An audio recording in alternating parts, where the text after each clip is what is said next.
And welcome to the No Something Required podcast, a podcast where we talk about nothing. And here is your trio of hosts, including Romina, the living meme, Audrey, sus as hell Ember, and of course, your dark lord of the interwebs, Roberto Blake. Welcome to the No Something Required podcast, filmed in front of a live YouTube audience. Please like, subscribe, review, and throw us your conspiracy theories. Yo, wait, why didn't I get Yeah, that why did you theme? get a sound? Oh, you guys can get a sound. No.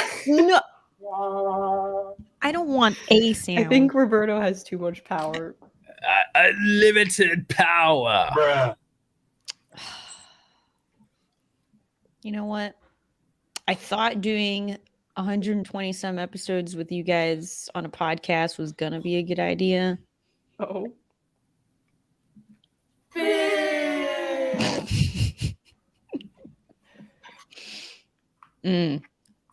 How's everyone doing? I don't think it was a good idea. I think it was a great idea. Hungry.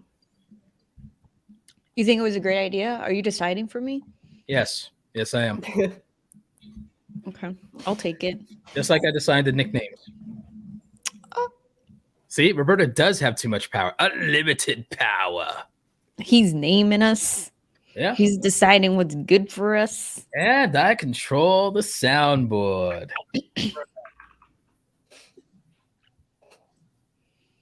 Actually, I also get to decide the order of today's topics and everything like that. Audrey gets to go first with her adventures. Oh, no. Yeah, well, I rudely interrupted your airtime last show hinged rant, so you get to go first and regale us with more of your adventures and takeaways from Creative Camp. Well, okay, one of my takeaways ties into Romina's, so I feel like that will be a segue later because I don't know.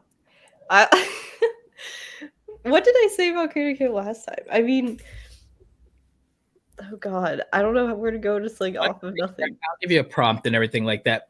While you were at Creator Camp, you didn't feel the need to be on social media much, did you? I physically could not be on social media. But even if you had the option, you wouldn't have been, right? Probably not, which was really nice. Oh, I could go on a little rant about Creator Camp. Okay. It's not really Creator Camp related. The event itself was great. But I think something that was a big takeaway for me, and again, this like wraps into Romina's thing. So, Romina, if you want to like share and like both kind of talk about it, about like duty versus passion, because one thing that I think I was struggling with a little bit before Creator Camp was the idea that I've been so overwhelmed with working for other people that I was kind of starting to lose sight of my own stuff. Not in the fact that like I don't want to do it. It was more like how I saw myself, because every time I was like interacting with people, it was always as like the editor, you know? And I think that started to get to me where I was like, is this like, I'd go to like VidCon and struggle with how to like introduce myself, because I'd be like, am I, you know, an editor, or am I like my own thing, you know? So that became like a weird internal conflict, I guess. And so going to Creator Camp kind of reassured me that like I can kind of do both, and that's okay. And they're like, I don't know, I think it kind of reassured the other side of me, the creator side, to find like like-minded people who are around my age and getting started, or like different levels of getting started. Some people are like very beginner, and then other people are a little further along. So I don't know. I think that kind of ties into Romina's thing though, about like duty versus passion, because it can get very confusing. And like I have things about that too, but yeah. I had a lot of okay, wait, here's my segue point, Romina, or like conversation I had with somebody that made me think of it. Like I was talking to this girl who's a couple years younger than me. I think she just like left school like a year ago or something. And she is very free-spirited and is a great person. And she was like, why don't you just like, why did you keep working for other people? Why don't you just like take the leap and go for it? And I was like, I feel you, but I feel like I did that a couple years ago by leaving school and by like deciding to go off on my own. And at the time I was more determined to like immediately do my own thing. And that I didn't figure that out immediately. And I told her that by actually working for other people, I have started to figure out what it is I want to do, ironically. And so we kind of had this interesting conversation where she is still in the process of like taking a leap completely on her own, and she has very low overhead, literally like is living out of her car, which I think is awesome. But I think it was interesting for me to reflect because I was like, I got where she was coming from and I recognized that mindset, but I think now I've gotten to the point where I'm okay with learning and okay with like taking my time to make sure that I can cover my like basic life necessities and not have my entire life revolve around my YouTube channel growing, and kind of like live my life and then hopefully find a way to hello. All right, that was Excuse me? oh, sorry, that what? I pushed a music button. I pushed a music. Okay. It just started growling in my ear.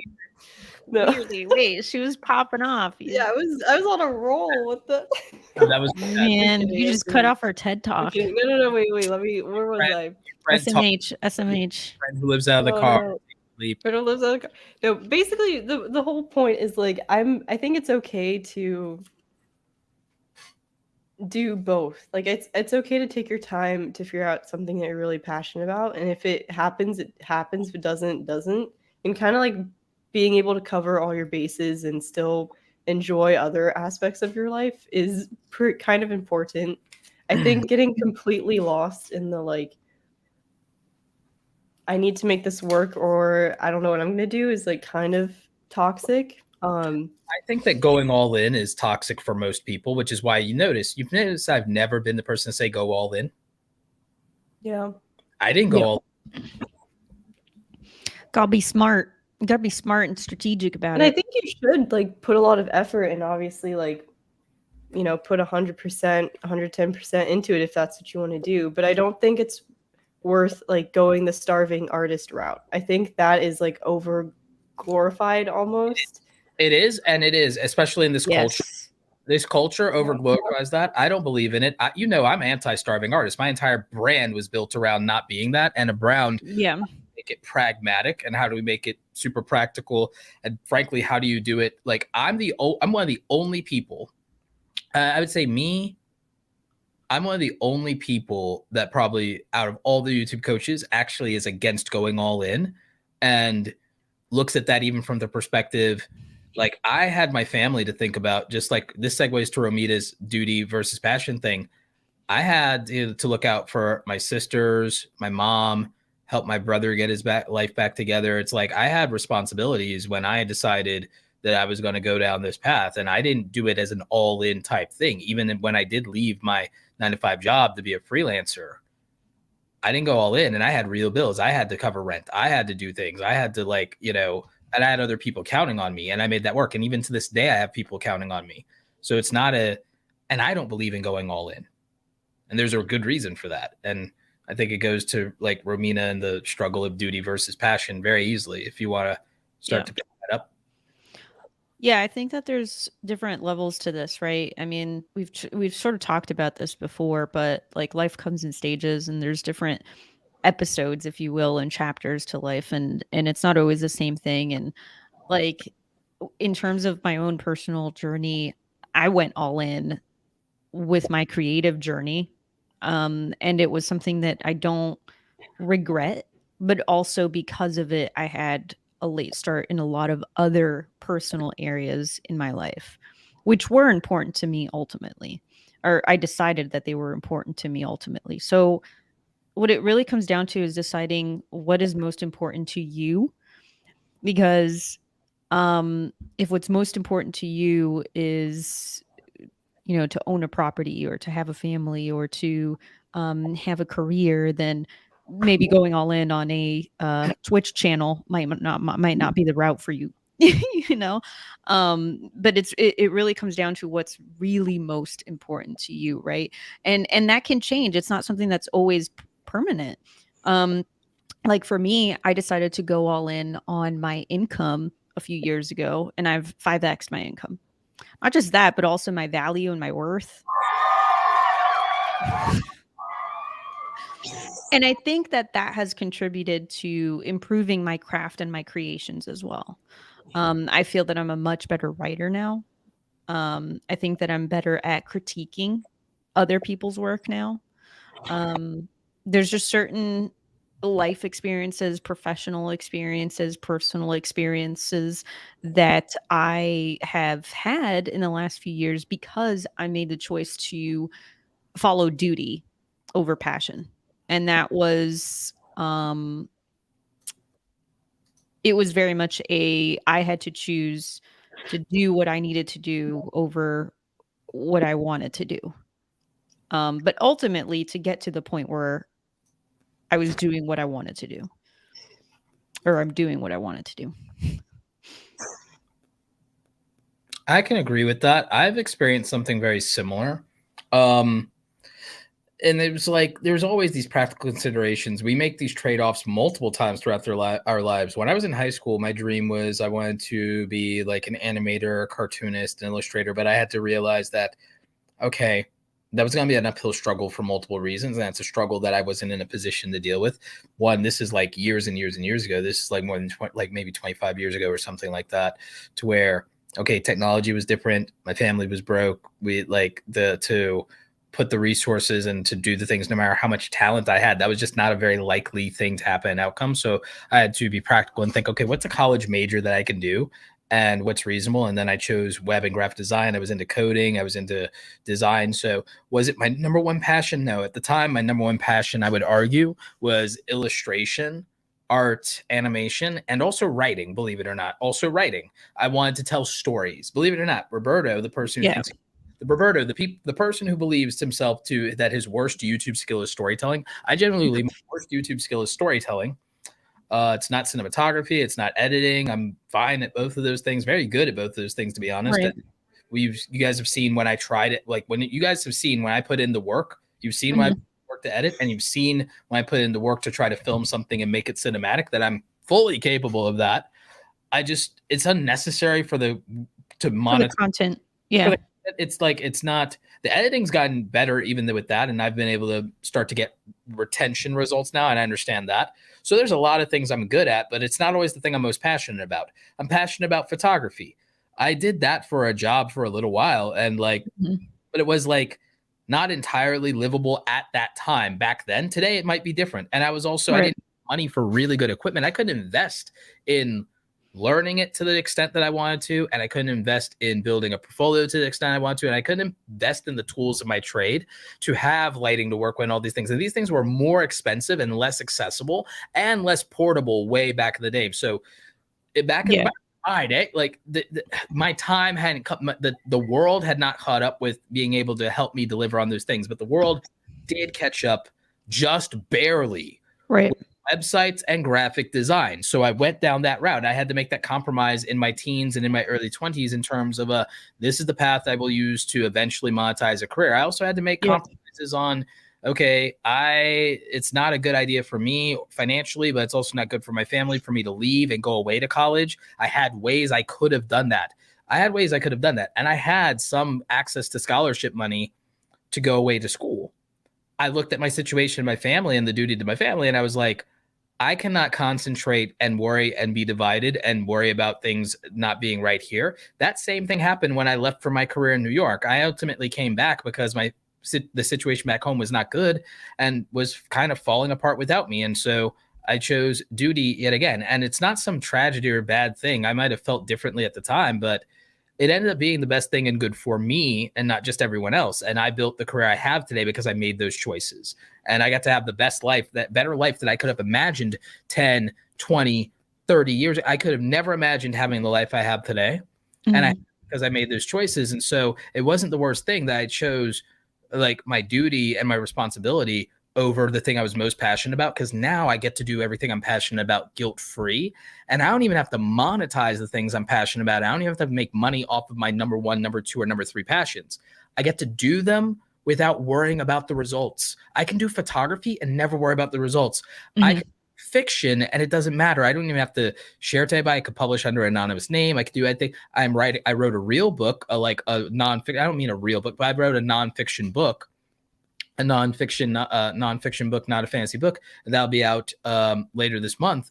I've pursued that. I've had some of my photography work published. I've had my art, my digital art, not just my client work, published. I've fulfilled a lot of my dreams with regard to my passion, well beyond what a lot of people who go all in do. I surpassed my teachers. I surpassed all my professors.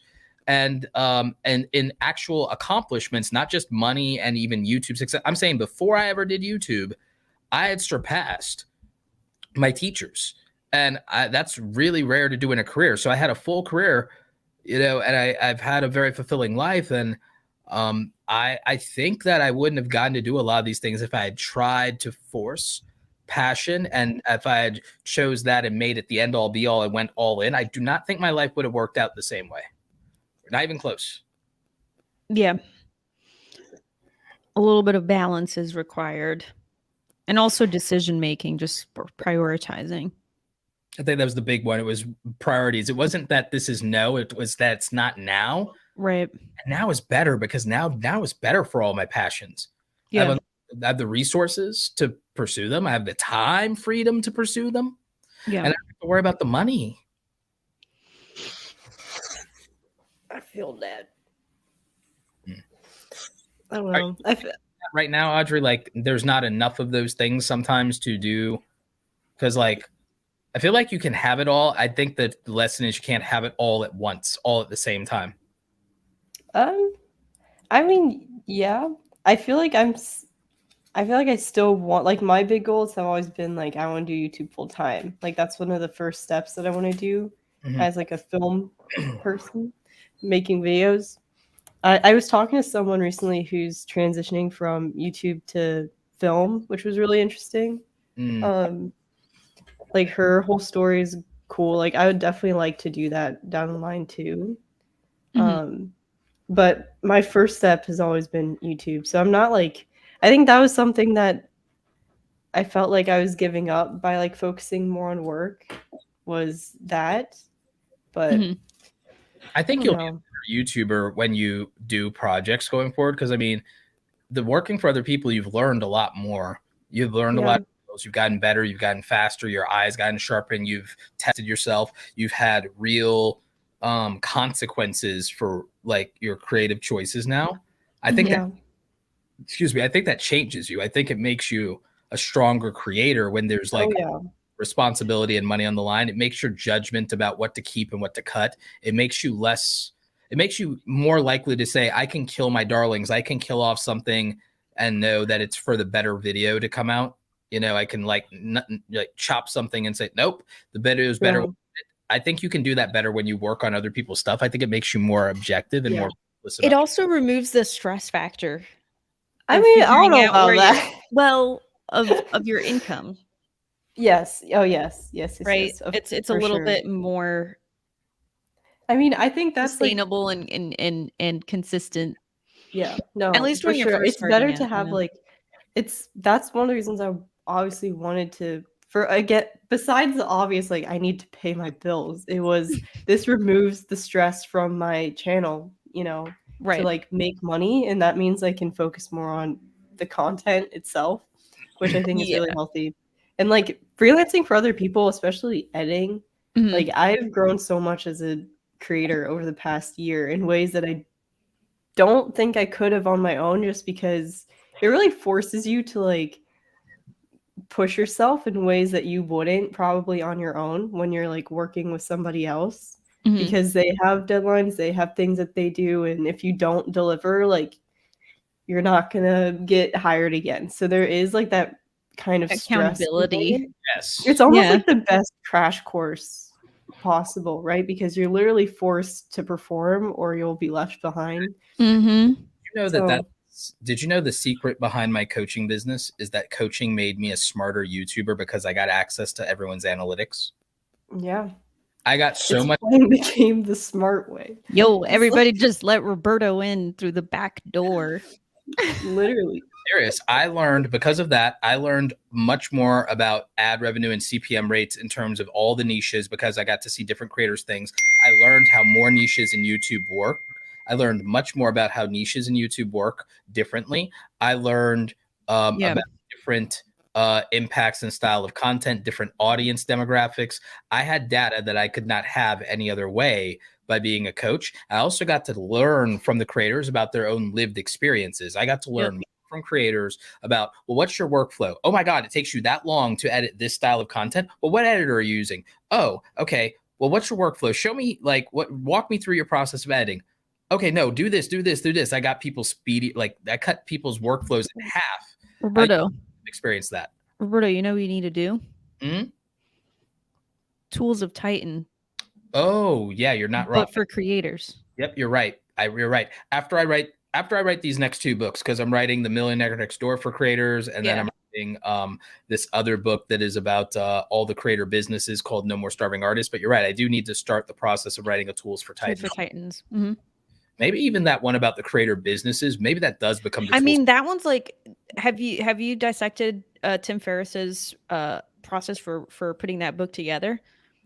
No. Because it's something that's not exact. I mean, it's not like Tim Ferriss sat there and wrote the 500 pages of like what everybody's process was. He just had like the same questionnaire that he would ask this every single person. You know what? That's you're not wrong. It's data mining. I mean, it's all it is, and he's just putting it in an encyclopedia for everybody. Okay, so actually, this helps me because I actually had a plan for the next two books. Mm-hmm.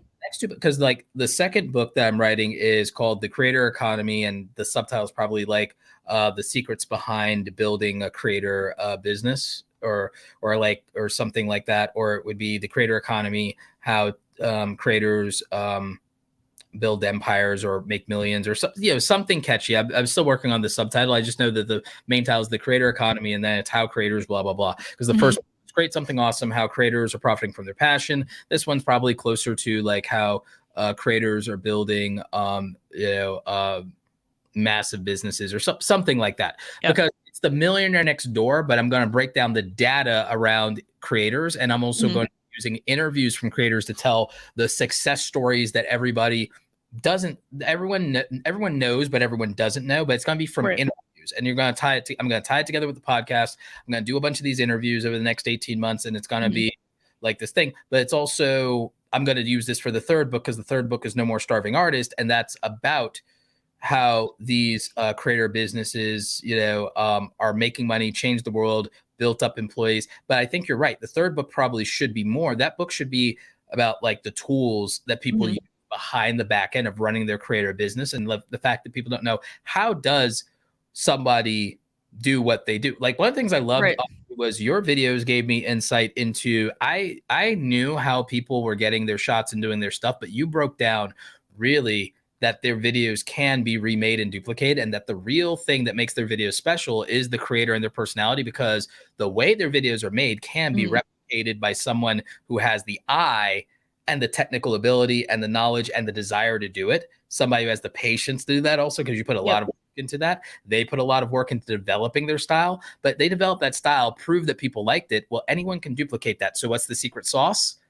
The care, the love, the connection to the community, the person, like what you call a personality driven creator, what Colin Smear call either a community or relationship driven creator. That's like what makes it all work. Because the process, as cool and as dope as we geek out about the process, and that's what I liked about your Playing with Fire series is, okay, if your process can be stolen, what can't be? And it's largely your personality. Right. Yeah, I think that brings up a lot of really good points too. And I think, like, I mean, it also gives Audrey, I think, a lot of freedom to, like, the fact that she can now explore even more creators, and it's not really so much who's like the biggest creator right now, like who's gonna give me the most splash, or like who's trending right now. It could even be like, because there's a little bit of less pressure there, she could even, I mean, I'm just like throwing that out there, that she could even like pick a smaller creator that she just enjoys, who's doing something a little bit different, a little bit more unique or something special. And, you know, she could even study that process. Actually, I agree. I've kind of decided to stop that series I loved it. thoughts. Okay, expand. because I don't use people's names anymore. I Understand? Mhm. I feel like I liked making those videos, but the problem I had with them was that I would get like my channel would stop once there was nobody popular to like make a video about that I was also interested in. Mhm. You didn't feel you didn't feel your channel could carry its weight on your own name. Yeah. And I don't want to fall back into that. I think I'd still make videos maybe about like trends and stuff, but I honestly don't think that's as good as of a strategy anymore as it was a couple years ago, first of all. And again, I just don't like being reliant on like other people Clout. or things. You know, now that So, I'm like, doing near daily content, I would feel not as self-conscious if I made a video about another creator now. Like, you know how like my thing was, part of me is I had the idea, no offense to either, like I had ideas to do content the way that like Patty Galloway and Colin and Samir have covered creators. I had ideas about that for years. And I talked about it publicly. And I always said the problem I had was I did not want my reputation to be that I'm just another YouTuber who only got big or got to 1 million because I put other people's name in my mouth. Because I just, that's partly ego for me. Like, but I have no problem with the way they do it. I love the way they do it. I love their content so much, and I'm not jealous of it at all. I know that self-aware, in terms of a self-aware thing, I know that I couldn't make those videos. There are videos I could make that do talk about other creators in a way that I think there are things people need to know about other creators that they look up to, so that they can stop not idolizing them, I want to say, but so that they can understand the real journey and not feel so bad and realize like these people had very humble beginnings in a lot of cases. And that if you're beating yourself up, there's like so many creators quit, right? And then I tell them, and when they find out that I tell them, well, MrBeast made 100 videos and he didn't even get to 1,000 subscribers, and you're quitting and you're upset because you made 30, 40, 50 videos, you have 1,000 subscribers, but you can't get the watch hours and everything like that. And then I go, you know how many videos he had to make to get to 10,000? He had to make 460 videos. And when they hear that and their mouth drops, they realize, you're right, I haven't even started yet, if that's the case. Or like, or wow, look where he is now. Imagine if he quit where I'm at. Like, and then they think about it. Or I tell them that, hey, 90% of creators never get to 10,000 subscribers. They go, holy crap, this is like, okay, I'm underestimating the amount of effort required, because I've watched too many people blow up in a year, and then I see them get 1 million in a year, and I think, well, I should be able to get to 10,000 a year, 1,000 a year, and then they get to 5,000 a year, and they feel like trash because I'm like, I only got 5,000 a year. Why did I see 20 stories about creators that got 1 million in a year? It makes them feel like pathetic, because they don't understand that that's not even a 1% thing. That's a 0.00000 like 0.00000% thing. It's like, it doesn't happen. It is someone, it's like, here, congratulations, someone won the lottery, and not because they were lucky. I'm just saying they're in a different league in a sense of their good fortune or their outcomes that they did work for. They didn't win the lottery. I'm saying just the rarity. They got struck by lightning. They got, they were born with like, 20/40 vision. They were born with vision twice as good as, they were born with a photographic memory. It's like, they are an anomaly. They're an anomaly. Why judge yourself off of anomalies? And why beat yourself up because you're not an anomaly and not yet? And by the way, some people are anomalies, right? But some of the biggest YouTubers, they're not anomalies, except for in the fact that they got a ridiculous result, but they're not anomalies in terms of the starting position they were in. Marquez, PewDiePie, and MrBeast all started out as nothing special. And by that, I mean, they did not have these extraordinary... PewDiePie might have been born into a well-to-do family, but his family cut him off because he dropped out of college. MrBeast was in a single-parent, working-class family, and he wanted to leave to do YouTube, and he got cut off too and had to make that work. Marquez, said, I'm Didn't gonna Lily have a similar story too? Lily had a similar story where her parents were like, nah. And she was like, and they were like, all right, we'll give you 1 year. And she Lily's was like, okay, I have 1 year, so I have no option. I have to succeed.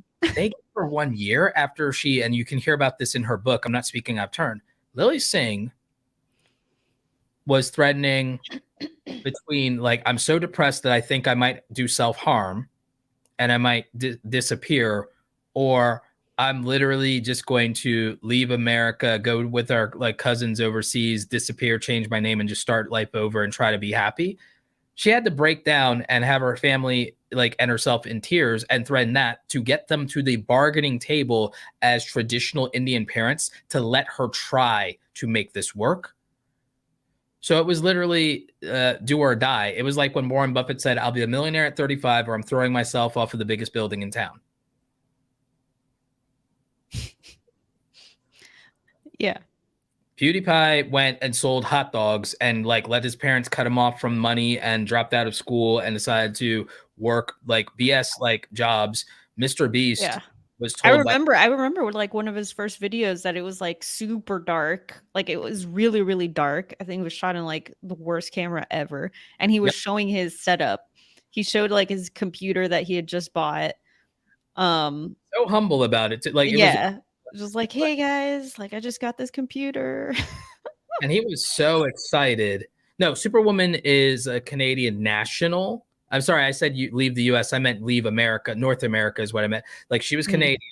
She would leave the West and go back. She is Canadian, yes, correct. Where families from overseas. So question in the chat, whatever happened to MrBeast's burger? It's still going. Don't they have, how many locations do they have? I think like 200, 300? Over 300 worldwide. They're not just, they're international now. They have over 300 locations. You can use the Beast Burger app. You can use it in most food ordering apps and everything. I can finally get delivery out here if I wanted to for a MrBeast burger. So yeah, like that's wild. It's created so many jobs. It actually restored a lot of kitchens during the pandemic to because of the orders that they were getting, because his fame is so big, but it also extended beyond his audience just from hype, just from marketing, and so it gave a lot of jobs. And that's that's so cool that he was able to accomplish and do that. So still waiting in Japan, Andy? Yeah, but. But yeah, it's like, but these are people who start out humble. Like MrBeast used to make very like cheap content. He used to be like, what can I do to make weird viral content? Because I'm broke. PewDiePie sat in a room and like made weird viral content. He was broke. Marquez was in a dining room with not great quality and like, he was like what, 11 or 12? Yeah, he was like 14 actually. I think he was 14 is what it was. He was 14 years old. And he was so enthusiastic about it. And that's the thing. These people were very, very passionate.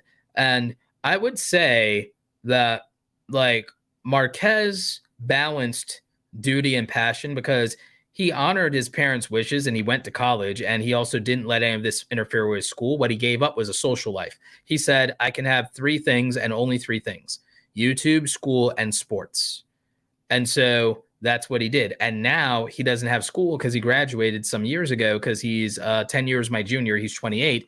So when he graduated school, it's like he went harder on YouTube and sports. He became a professional ultimate Frisbee champion, and he became one of the greatest YouTubers of all time and the leading tech YouTuber in the world. Like, sorry, wait a second. Did you just say Frisbee? Ultimate Frisbee, yeah. He is an ultimate Frisbee champion. His team has been to the nationals. Like, ultimate Frisbee is a real thing. You're blowing my mind right now, because I had no idea that he played any sports, let alone ultimate Frisbee. Ultimate Frisbee is almost as violent as rugby. No, I know about ultimate Frisbee. I know the sport. I didn't know that about Marquez. I had no idea that he was doing sports, let alone that. Yeah, Jared Polin got some really great shots of him on the field and everything like that. Oh, I'm going to look it up later. Yeah, that sounds. I want to go take one of my big old lenses and go to like an MKBHD game and get like some photos and everything like that and test my sports photography skills. I mean, I had no idea. That's so funny. Yeah. So like, that's cool though. That's cool. Yeah, no, I absolutely intend to go to some of his games when the season picks up again. So that's going to be dope. And now that we can travel again. So I'm I'm like all about that. And Right on, yeah, but these kids, they start out mad humble. I mean, MrBeast was from a nowhere town in Greenville, North Carolina, just like I was in a nowhere town, North Carolina. He's still there. He didn't move to New York or LA. He's still, he's still in the same neighborhood. Well, not same neighborhood. He's still in the same town he grew up in. He's a hometown hero, meets with the mayor on a monthly basis. And he creates jobs locally with a lot of his ventures. And whenever he does something local, or he takes over a restaurant for Beast Burger, he takes over a local business for his videos, those businesses get a 30% bump for the quarter in business locally whenever he does this stuff. And he goes to like local restaurants and diners on Friday nights to watch and Saturday nights to write sports games. And then a bunch of people show up and for him and the boys, and he's nice to everybody. But these businesses get more business when he's around because people, they have to buy things, you know, Right. and they do that, and they support the local community and everything like that. So he's elevated the entire town. And he, again, and a couple of years ago, no one knew who this kid was. 6 years ago, no one knew who he was. 6 years ago, he was like pretty much a nobody. And now he's taken over the world, literally. You know what video I just watched? I mean, I don't really watch MrBeast, just to be completely transparent here. But it's just I'm not the target. I study him. I don't Yeah, no. I mean, right, but in a way you're the target because you work with creators and like that's just your thing, right? So, but I did watch one of his latest videos, which was the one where he gave away an island, and it was like it was a competitor, but it was like not the first one, that the first time that he did it.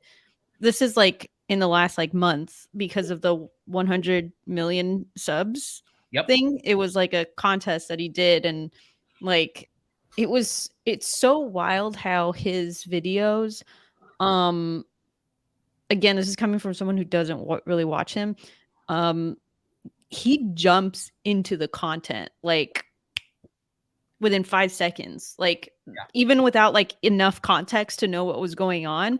Like within 10 seconds, I knew what the rules were because of the way that he put everything together. I did a tweet. I think you saw this. I did a tweet where I was like, in the first second, he has 4 edits. There are 4 visual edits that I was able in the first second of the video. I was like, is that even possible? Recently, though, I did something where I managed to get 2 or 3 edits into the first second of one of my videos, and the retention went to and I realized, oh, there's a way to make this work. Even for my content, there's a way to make the first second, like, oh, I see things and lights and my attention span. It's not just a guy on camera now. So I figured it out. I figured out in the first second how to get 2 or 3 visual effects that work, that make sense. Visual cuts or cues into the first second. I realized, oh my God, he's got like 8 or 10 cuts in the first 2 seconds. Oh my God, I'm 5 seconds in and there's like 20 cuts. There's 20 things. I think I might go back to that video and I'm going to count how many cuts there are in the first 5 seconds. But but the thing is too, it's not just the cuts. It's also the fact that it's like a game show, right? Because there's contestants and stuff, but he didn't explain anything at the start. It's not like him at the start, like explaining, okay, this is what we're going to do, blah, blah. Like there was no lead in whatsoever. It was just like to give away an entire island and the first there was like, it was just like, you're there, we're here. Versus girls and everything. I put 100 boys versus 100 girls, and the first to leave the circle and everything like that loses. And it's, oh, okay. Yeah, it's just like, okay. I'm 5 seconds in, 3 to 5 seconds in. I understand the stakes. I've been visually stimulated with like a bloody seizure now, and I think Audrey. Can I rant about this? Okay, Audrey's got stuff to say. She's I am over it. Wow. Okay, hold on. I'm over the editing style. I don't like I never watch those videos. I only watch them to know what's going on. Like I don't go out of my way to watch MrBeast or Eric or any of that. I don't ever watch. What bothers you about it? It's just so, I call them host channels. And I think MrBeast might be an exception because he's MrBeast. Game show channel. They're game Game show show channels. Yeah. Like you could technically replace any of these people with anyone else and the content would be the same. Yes. Here's my caveat, though. I think you're out on these channels because they are just television now. Yes. YouTube. And they also feel like they're for young people. You grew up with the real YouTube, Audrey. You grew up with the real YouTube. The YouTube that was a counterculture to mainstream network television. That still exists, but that's now who you like to watch. Like you would rather watch Becky and Chris, and not just because of the fact that we know them, but like the fact that, but even their stuff is becoming TV in the sense of this HGTV, but with a twist. It's HGTV but with a twist. I think that's one of the reasons why I liked Creator Camp so much, was meeting like other creators who are on the come up, who are really focused on storytelling and like having that personal connection with the audience, and the stories are more about whatever it is that they're up to or passionate about. Like I miss that side of YouTube a lot, and it's what I'm trying to find more of. YouTubers, you don't want to watch media companies, and you don't want to watch YouTubers who became media companies. You want to watch YouTubers. Yes. You want to watch YouTubers, not YouTubers who became media companies. Even with Colin and Samir, they're about to start doing documentaries, and they're about to do, which is great, but that means that they're essentially building, the published press will become the creator economy wave of like what a Vox or a Vice is, without the political polarization or biases. It's going to become the creator economy's answer to a Vice-like company, or what a BuzzFeed might have, what BuzzFeed docs used to be, BuzzFeed documentaries used to be. But BuzzFeed is not Zay Frank.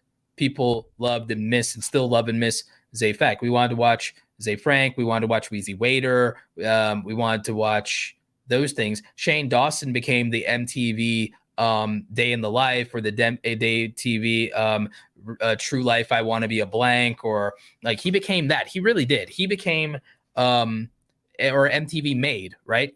Shane Dawson for a while became MTV Made. He also kind of became like, there were shows that were conspiracy theory top 10 countdown type shows. He became that too. Like he became that. Philip DeFranco is for people who don't want to watch Fox or CNN and want new world news on YouTube. So, and do still want, and then YouTubers are now the new celebrities. So it's still pop culture. So, he has that angle. Like he became like when MTV did MTV News, Philip DeFranco is MTV News for this generation, right? Like there are a lot of YouTubers, the top tier YouTubers have become a supplemental replacement for television shows that you would normally watch as a person in their teens all the way up to like their 30s. They became, because that's who consumes most television that's not like a nonfiction type television. You know what I'm saying? It's like YouTubers became a replacement supplement to reality TV and production media. And now there's like newer content that is reminiscent of that content that we CoffeeZilla is like. CoffeeZilla is the true crime channel for YouTube. He's YouTube like he's a white collar true crime channel. Philip DeFranco is the news guy. MrBeast is everyone's favorite game show. David Dobrik was literally just watching MTV, like real world road rules type stuff, essentially. Plus Punked. Plus Punked. He was a lot of like Punked. He was YouTube's Ashton Kutcher, like even looks a little similar if you look at Ashton Kutcher when he was young. So you see what I'm saying? The parallels of YouTube just being a supplemental replacement for television. But Audrey, you grew up with the real YouTube. Me and Romina were part of the old guard of real YouTube as OG creators. And I think that that's the change that you are seeing in Resent, and why you're seeking out OG style YouTube content that was audience driven and these things. But I think you also acknowledge and recognize that it's hard to be a middle class creator or even an aspiring creator. If you become a full-time creator, congratulations, you're not rich. You have just managed to make your passion give you middle class to working. Like if you are an aspiring YouTuber, you're essentially a working class creator or a starving artist. You're either a starving artist, but if you start making good money, $1,000 to $5,000 from your YouTube channel, because of taxes, congratulations, you're a working class creator, what I call a working class creator. If you're making $100,000 a year, congratulations, welcome to the creator middle class, because after taxes, expenses for your channel, and then trying to, because you don't have regular traditional safety, having to put together a lot for your retirement or pension if you're smart, and a rainy day fund, and paying for all your insurance on top of all your taxes. Like if you can make up to I'll be frank. If you make even up to $500,000 as a full-time content creator, you're still just a middle-class creator. You're not really rich. You may think, or people will say you're rich compared to them if they're working a traditional job, but the expenses that you have, the taxes that you have, the insurance you have to carry, and the fact that you have a team probably by then, and employees, you're not making or keeping that much money, and you have to have a longer rainy day retirement fund because your career has less than half the shelf life of any traditional career. You can't do it indefinitely in the same way, or you have to transition to the mainstream, even with the write-offs. So because you have to save so much money because your career is shorter and your earning at that level is a shorter lifespan, even at $500,000, you are still just a middle-class creator. Even if you are technically the 1%, you're still just a middle-class content creator. You're not rich in content creator land until you're over like 2 million, because you have to pay almost half of it in taxes and then another half in expenses. And you have a short lifespan. You're going to be relevant for 5 to 7 years at best. So you have to fully fund your retirement in that time span, unless you want to go back to working something more conventional or ride it out for another 5 years of it being mediocre compared to where it was and falling off. Like, it's a real thing. That's why there are people with 4 million subscribers that are OG creators that can tell you that they're poor now, because they didn't think it had only a 5-year lifespan, but it did. They're not millionaires. They're not ever going to be millionaires again. Yeah. I met someone at Creator Camp who used to be really popular, like, I don't know, like 10 years ago, and they were really young. And so there was a lot of mismanagement of money, obviously. And now he's kind of like completely changing, or almost starting over, which is really, it was interesting talking to him about that, because I don't know, there's lots of, I feel like it's true that there are kind of lifespans. If you don't like reinvent yourself to like stay up to date, it's just not going to work. Unless you're frugal. I know some creators that have fell off, but they're still millionaires and nobody realizes that they're still very, very wealthy. But that's because they did something absurd. They didn't cash out and they didn't buy any of the cards or do any of the nonsense. Well, that's not absurd. That's reasonable. I know a few creators that are like over 5 million subscribers that aren't big anymore, that they saved more than half of their money while they were making their big money.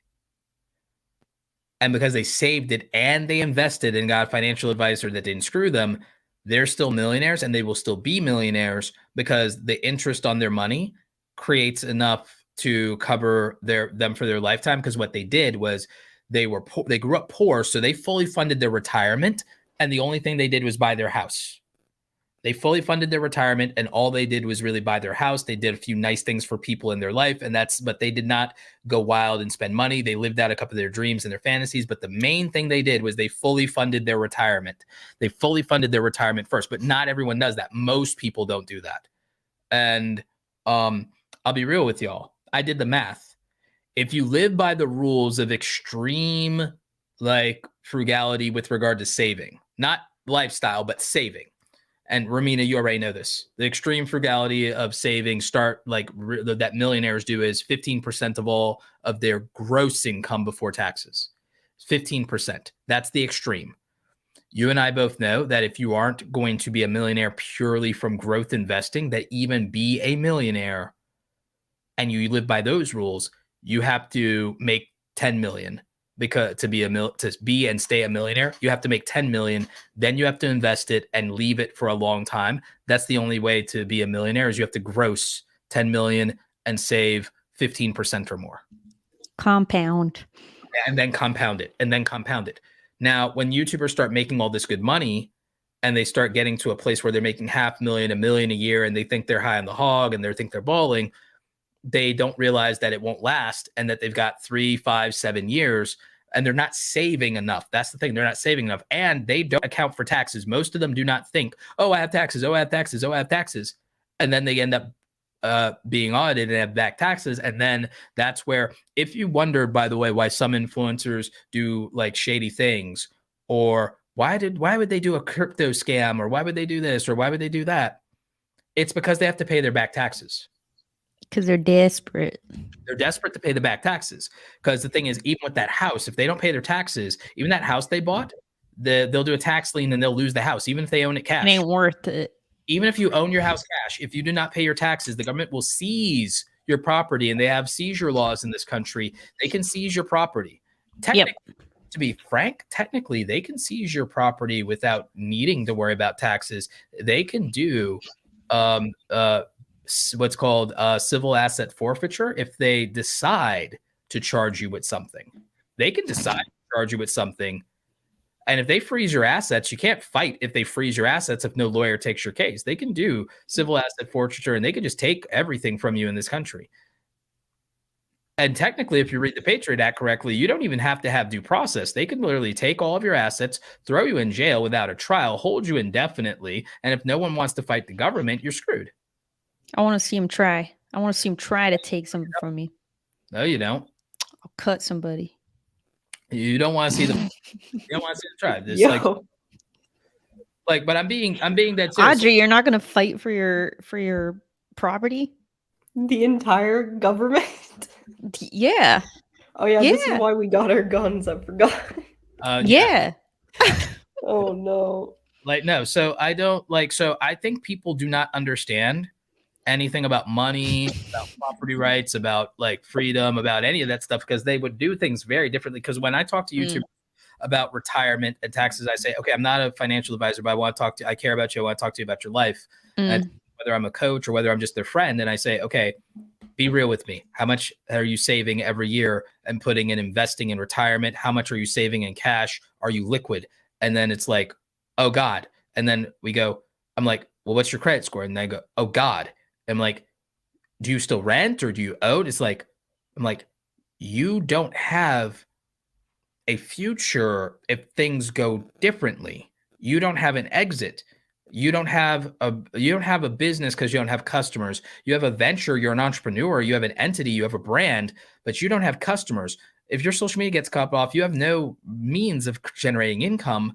You're not diversified enough. You don't have enough assets in your portfolio. You don't have enough money in your portfolio to build substantial wealth fast enough. You might be cash rich, asset poor, but you're also spending and blowing through money. Inflation's eating your money. What are you doing? It's like, and how long can this last? And what do you do? It's like, oh, some of them, their whole thing is, oh, I'll fall back on my career, my degree if I have it and everything. It's like, but you haven't been in your industry for how long? And then you also have a reputation on the internet.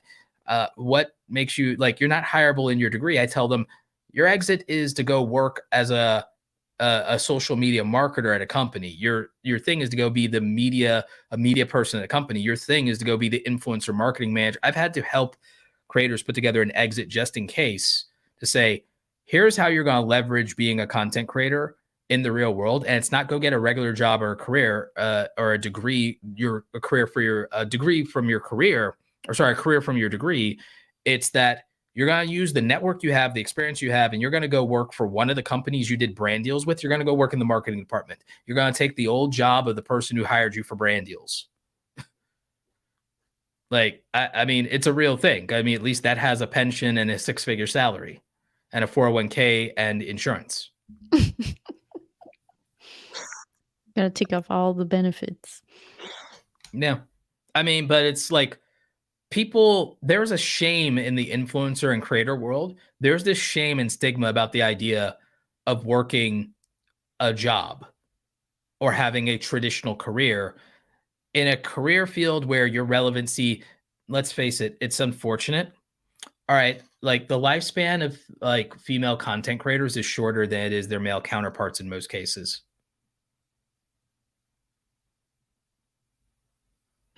Say that again.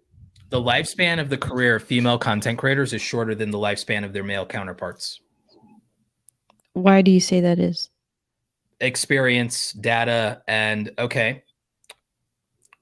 If you look at the rankings for the last couple of years of the top subscribed female YouTube channels, those numbers and the numbers haven't changed much, and the rankings haven't changed much, and there are not a lot of newcomers, aside from very, very young, like more like the child actor type creators that have broken through.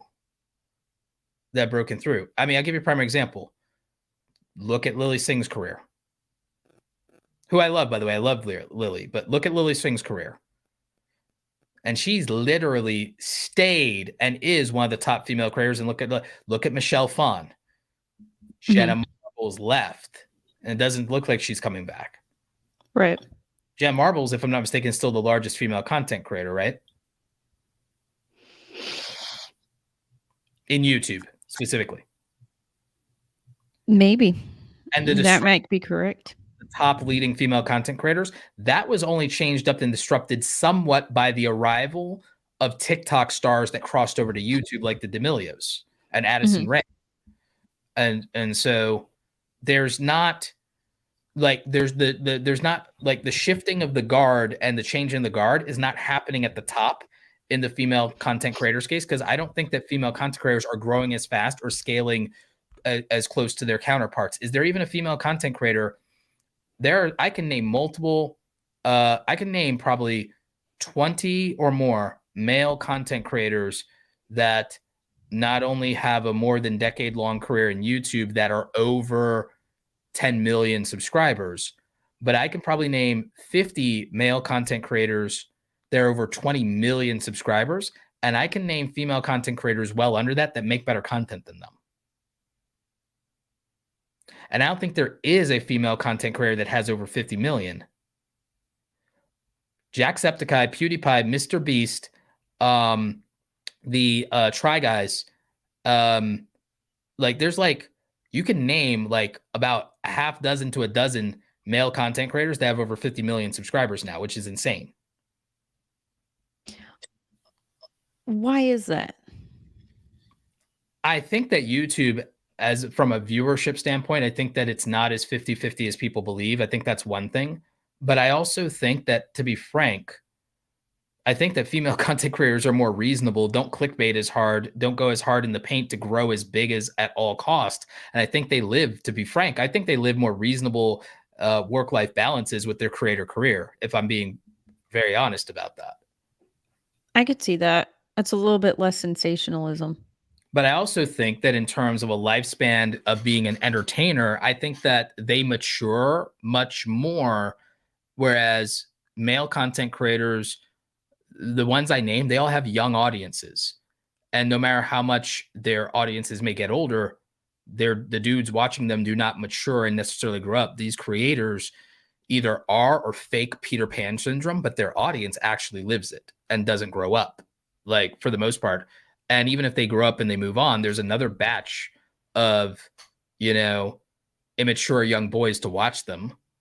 I think that female content creators, as they get older and they're mature, just like how they actually grow up and outgrow things and move on with their lives, their audiences mature more than their male counterparts' audiences, I think, stay in a longer cycle of perpetual immaturity.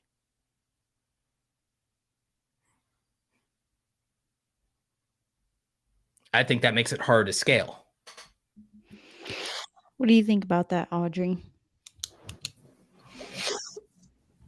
I was talking to someone recently about how there's no like female MrBeast. Yeah. And I was thinking of doing a video on it. I do think a lot of it is like I don't know. I think it's like a temperament thing almost. Mm-hmm.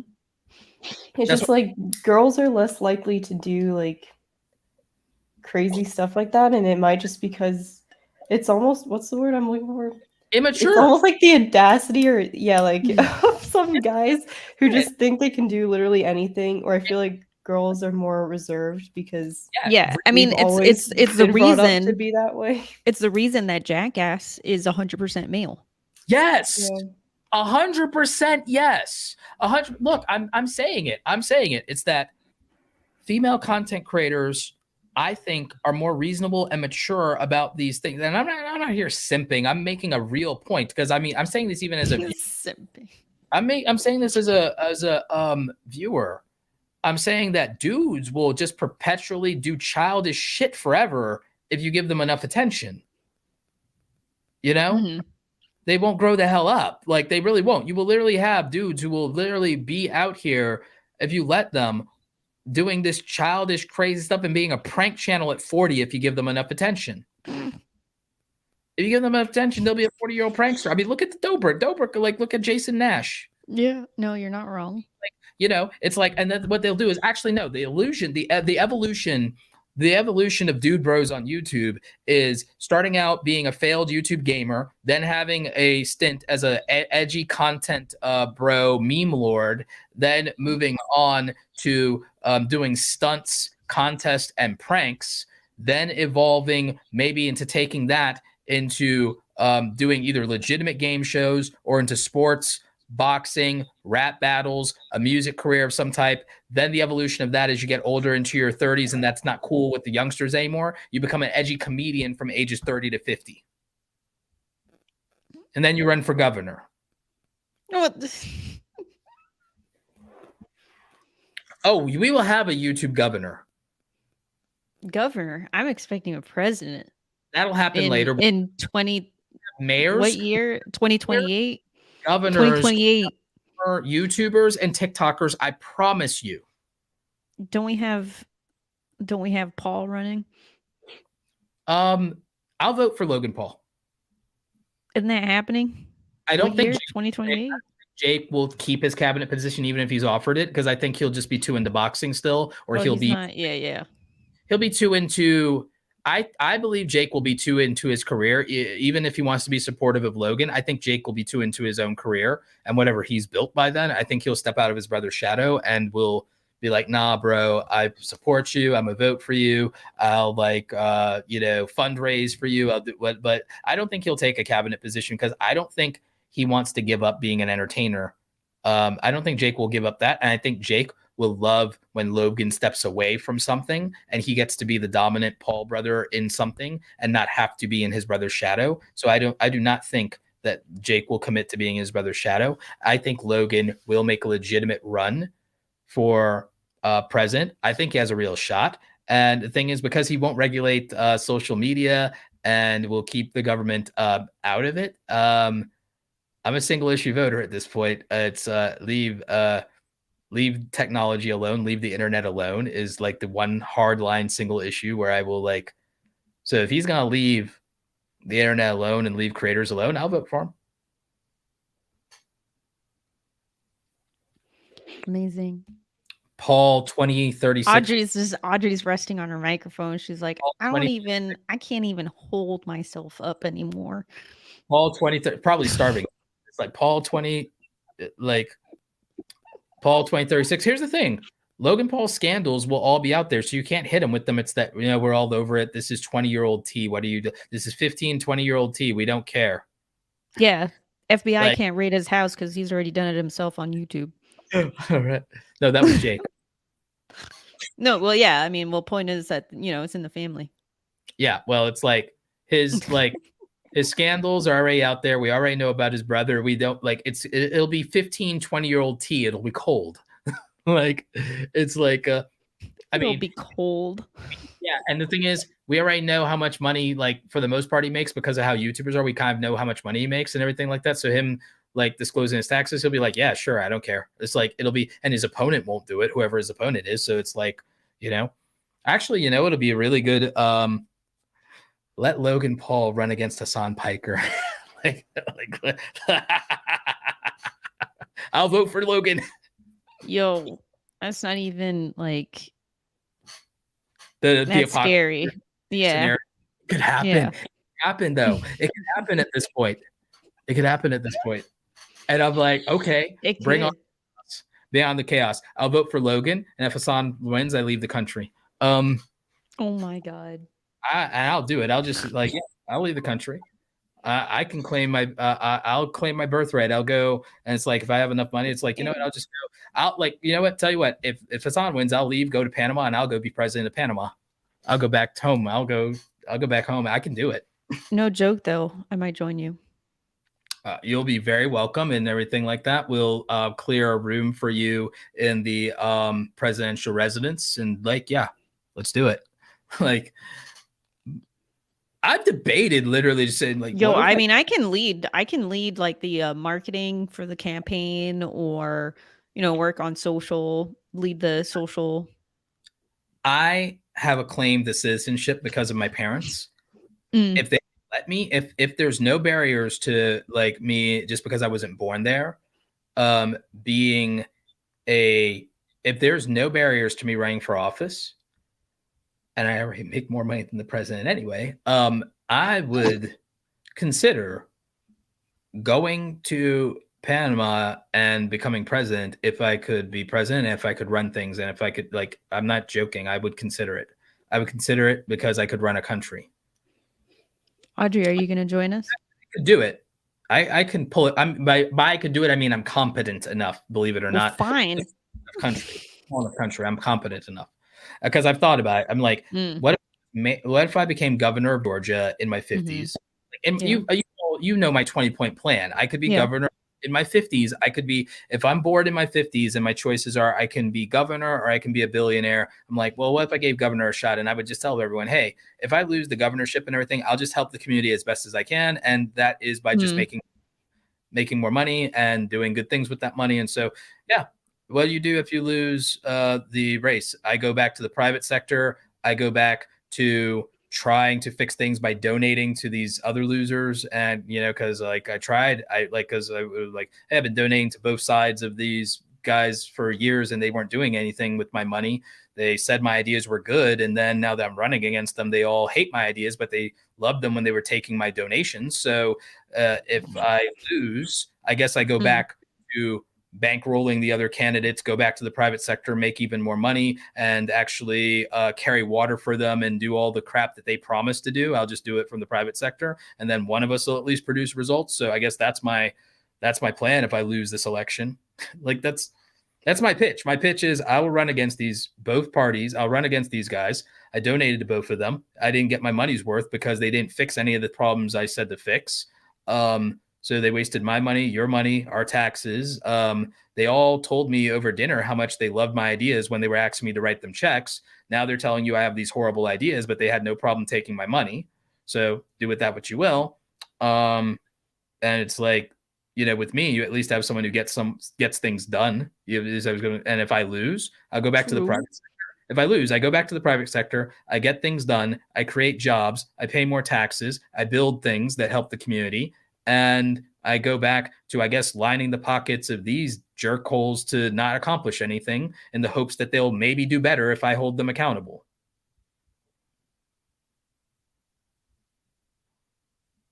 That's my pitch. That's my pitch. Like, that's what I think a business person's pitch should be if they're going to run for office, is like, do that. Run on your track record. Be honest, be candid, be blunt. Don't make promises you can't keep and just say, I will work for you in the same way that I've enriched the lives of my vendors, my employees, the same way that I've enriched the community around me, the same way that I've done that. I've supported both parties and both of them failed to deliver. And they're going to talk all this trash about me now, but they all took my money and they all posed with me in the charity photos. So they're kind of two-faced. So they're both two-faced. And so there you go. So because I took a photo with you, does that mean that you haven't taken my money and then said my ideas were great and then publicly then talk trash about me the minute it's convenient? No, I haven't done some of those things. Take someone's campaign contributions and tell them, oh yeah, you're a pillar to the community. Sure. You're a wonderful person. Right. They're donating to your campaign. You're smiling and wait in their face at the fundraisers together and doing charity work together and talking about what a wonderful person they are. But then you decide that they're a scumbag the minute they run against you.